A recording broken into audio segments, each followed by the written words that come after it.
다음 친구들 간의 관계 맺는 얘기를 좀 해나갈게요. 이 친구가 아까 제가 말한 그 국어 선생님 수업 같이 들었던 친구예요. 사실 이 친구가 전교 1등이었어요. 전교 1등인데 언어는 잘 못했기 때문에 저랑 실력이 비슷했다는 거고, 나머지는 저보다 훨씬 잘했죠. 근데 이 친구한테 저는 되게 많은 걸 배웠었어요. 제가 고2, 고3 때 같은 반이 됐었는데 사이가 때때로 안 좋을 때도 있었고, 이 친구가 저를, 이 영상을 볼 확률은 1%도 안 되지만 이 친구랑 고2, 고3 때 같은 반이 됐던 건 되게 행운이었던 것 같아요. 이 친구한테 많은 점은 어떻게 배웠냐면, 그냥 친구로 지냈어요. 딱히 뭐 이기려고 경쟁하지는 않았던 것 같고 친구로 지냈었는데, 제가 아까 말했죠. 거울 신경세포가 우리에겐 있다고 했죠. 이렇게 이상하게 생긴 세포 하나 봤죠. 이렇게 거울 뉴런, 뭐 미러 뉴런 이렇게 말을 하는데, 이것이, 저도 이게 있으니까 이 친구가 하는 거를 따라할 수 있었던 거예요. 그래서 이 친구가 학교 수업 시간에 집중하는 모습, 전 수업을 대충 들었었는데 고2 때 이 친구가 수업 열심히 듣는 걸 보고 따라했거든요.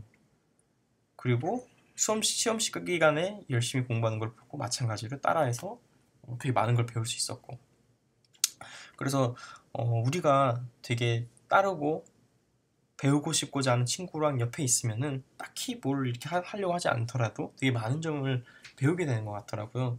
그래서 우리가 배우고자 하는, 그리고 우리가 되게 마음속으로 좋아하는 그런 친구하고 함께 있는 거는 되게 좋은 것 같아요. 특히 우리가 어떤 분야를 잘하고 싶을 때 그 분야에서 나보다 약간 더 레벨이 높은 사람과 함께 그 순간 존재하는 거는 되게 많은 것을 배울 수 있게 도와주는 것 같아요. 근데 그냥 항상 경쟁할 순 없지만, 때로는 어떤 거 하나를 놓고 경쟁을 해야 될 때가 있거든요. 그 경쟁은 왜 생기냐면은 희소성 때문에 생기거든요. 희소하다는 건 뭐냐면은, 갖고 싶은 건 요거 하나밖에 없는데 갖고자 하는 사람은 3명일 때 이걸 희소하다고 해요. 네. 예를 들어서 물이 엄청 많아요. 그리고 3명이서 이거 먹어도 남아요. 그럼 물은 희소하지 않죠. 근데 물이 요만큼밖에 없어갖고 3명이서 조금밖에 못 먹는다고 하면 물은 희소하겠죠. 이렇게 우리가 희소한 게 있을 때 경쟁이 자연스럽게 일어나거든요, 인간은. 예를 들어서 좋은 대학 같은 경우는 사람이 정원이 정해져 있고 가려는 사람이 이만큼 많으니까 경쟁을 하게 되는 거죠. 선생님의 사랑을 받을 수 있는 경우는 한정돼 있고, 그리고 그 선생님의 사랑을 받고자 하는 경우는, 받고자 하는 학생이 많을 때 자연스럽게 경쟁이 일어나는 거죠. 이건 뭐 우리가 경쟁을 좋아한다 싫어한다의 문제를 떠나서 어떻게 보면 되게 자연스럽게 우리 내면에 내재되어 있는 본성 같은 것 같아요. 근데 그 경쟁은 주로 경쟁심 같은 거, 또는 이렇게 좀 잘해야겠다라는 건 주로 누구한테 느끼냐면은, 잘 생각해보세요. 엘리자베스 여왕한테 우리 경쟁심을 느끼나요? 나 엘리자베스 여왕보다 행복하게 살아야겠다, 저 여왕보다 공부를 더 잘해야겠다, 뭐 이런 생각 하나요? 안 하잖아요. 오히려 같은 반에 있는 다른 친구한테, 또는 옆반에 있는 친구한테 경쟁심을 느껴요.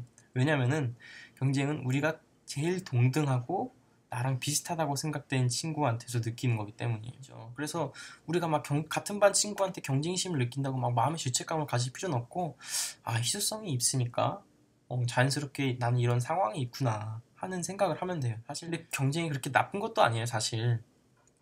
이게 이게 100년 전에 사실 입증된 효과인데, 사이클 선수들이 혼자서 이렇게 트랙을 돌 때보다 그 옆에서 경쟁하는 사람들이 있을 때 더 트랙을 열심히 돌고 더 빠른 속도로 돈대요. 이거를 검색해보면 소셜 퍼실리테이션 이펙트라고 하더라고요. 리테이션, 네, 이런 이펙트라고 하는데, 네, 이렇게 경쟁을 하게 되면은 우리가 갖고 있는 능력치보다 약간 더 높은 능력치도 우리가 발휘한다고 해요. 근데 경쟁은 그렇다고 해서 이런 장점도 있지만 나름의 단점도 있거든요. 단점은 뭐냐면은, 딱 이 친구를 이겨야겠다고 생각하면 이 친구를 제가 딱 이기는 순간 그럼 됐다 하고서 쉽게 만족한다는 거죠. 네, 그래서 자꾸 새로운 대상이 없는 한 이 정도에서 만족할 수 있고, 또 내 내면의 동기를 이용하지 않는 경우가 있기 때문에 장기적이고 지속 가능하지 않을 수가 있어요. 남만 이기려고 하면은 딱 그 정도만 하고 끝나는 경우가 있거든요.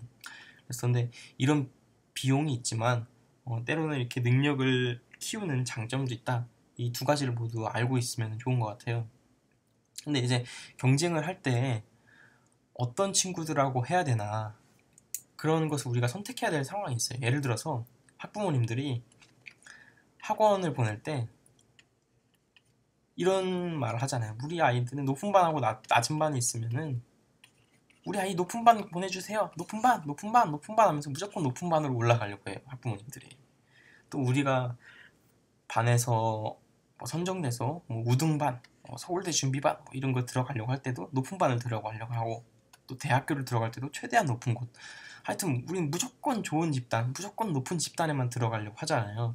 그 집단에 가면은 되게 좋아지고 자신도 높아질 줄 알고.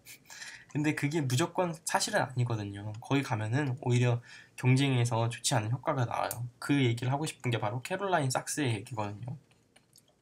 이게 말콤 글래드웰이라는 작가가 새로 낸 책 다윗과 골리앗이라는 책에서 나온 이야기인데, 거기에 이런 얘기가 나와요. 캐롤라인 삭스가 되게 과학에 관심이 많았던 한 학생이었거든요. 근데 그 학생이 대학교에 여러 개 붙었어요. 그때 당시에 붙었던 대학들, 책에 써있는 대로 말하자면 되게 많은 대학들 붙었는데 그중 제일 좋았던 대학이 브라운대, 아이비리그 대학이고, 그 다른 대학이 메릴랜드 대학이고, 그 밑에는 뭐 여러 가지 대학들도 붙었었대요.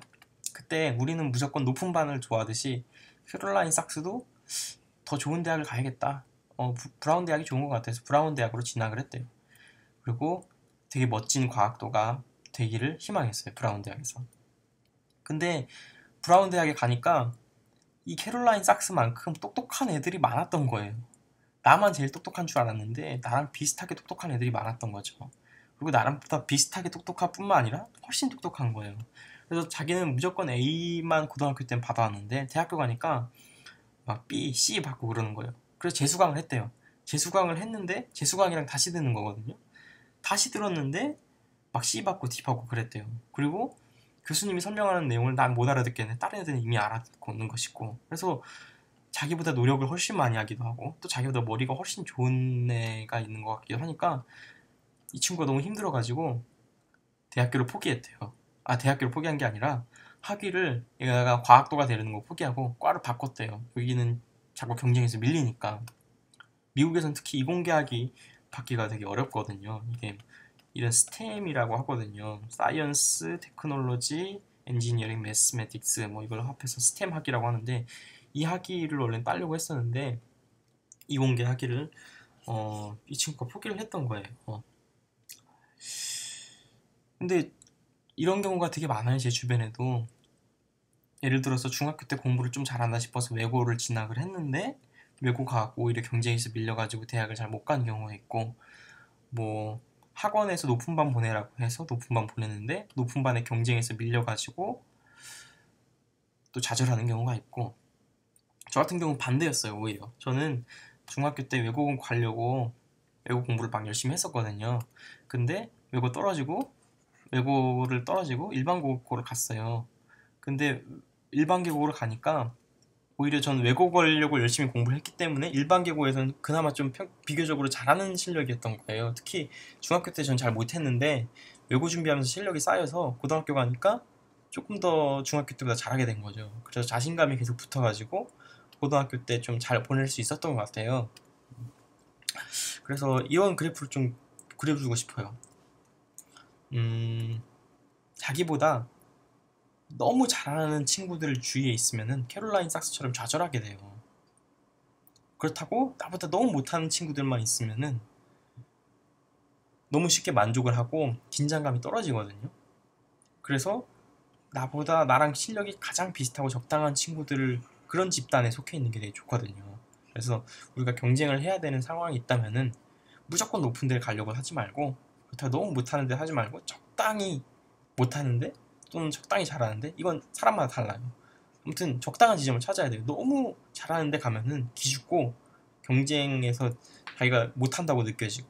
그래서 여러분들 참고하면 좋고요. 물론 여러분들에게까지 일반화를 할 수는 없겠지만, 공부하면서 이렇게 경쟁을 할 뿐만 아니라 협동도 하거든요. 이 아프리카 속담에 이런 게 있어요. 빨리 가려면 혼자 가고 멀리 가려면 같이 가라, 이런 말이 있거든요.